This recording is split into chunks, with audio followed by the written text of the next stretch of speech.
All right, DeAndre, the only 2 touchdowns scored by Syracuse came on the ground. And just go into, we'll start with that Jerome Smith play, 66 yards, longest he's ever had. What did you take away from that? What did you see that was going on maybe with their defensive line that you thought maybe you could exploit it?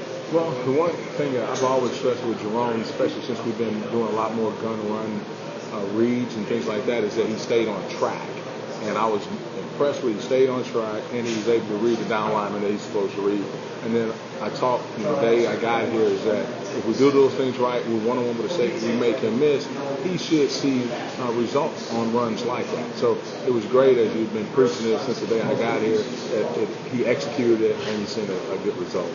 Prince-Tyson Gully, 48 yards. He broke one out early on to start the second half. Scott Schaefer had said that when he went into the locker room and you all talked, that he said it was opposite day.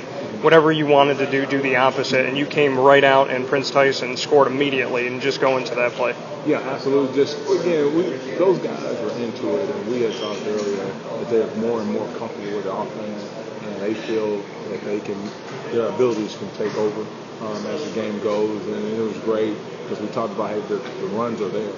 Just stick to what we're doing. You guys just keep running hard, and we should see some good things. When it takes a long time to get the run going, and you see on first down, second down, you're doing these runs, and there's a lot of 3-and-outs. What made you stay with it in the game plan? What made you keep running the ball even when there wasn't success? Well, when you see, hey, there was a guy missed here, or a guy he stepped the wrong way. Those things you can get corrected on the sideline, and you just keep trying to hammer that guy. Stay with it. It's there. Let's just do this a little bit better, and if you guys do that, you should see the results. Do you almost run the ball to kind of gauge, because you can only watch so much on film, but do you run the ball early to kind of see if there's areas like, let's say Prince-Tyson Gully goes to the left side, but you see on the right side that there's a breakdown, and you can pull them aside and say, okay, the next time we do that, fake left, go right. I mean, do you actually do it more of a test even though it's a game play? Well, you have the game plan set.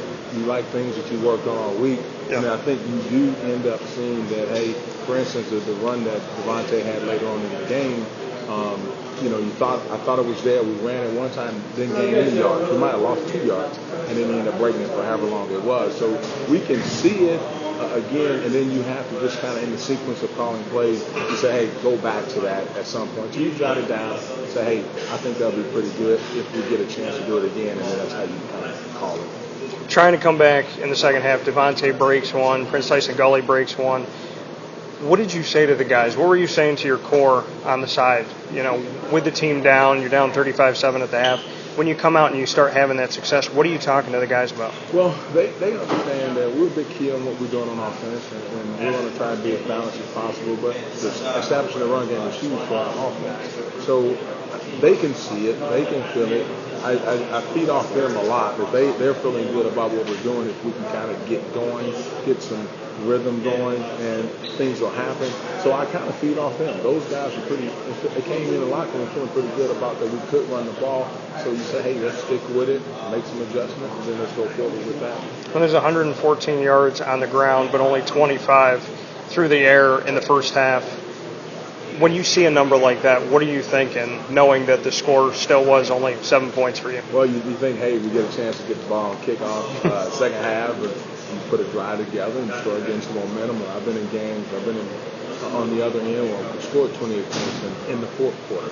Yes. So you never give up. We think, hey, we're so close. If we can just put some drives together, make some plays, get a turnover.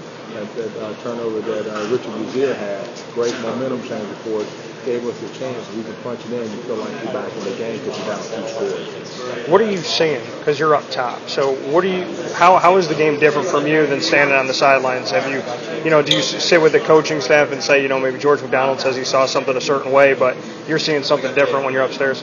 Oh, it drives me crazy when upstairs. more than anything, just being hands-on with Tyson and Jerome and getting those guys. Maybe if I see, hey, if they could break this run, break this tackle, the results can be better. So I get more frustrated with that, but I try to be extra eyes on what they're doing, what we want to do on offense, how we want to attack those guys in the run game, and I try to add input back. What do you take from a game like this where there is this lopsided victory against you, but there was some success on the running side? Well, I just kind of say, hey, we're going to come back tomorrow, put this game to bed.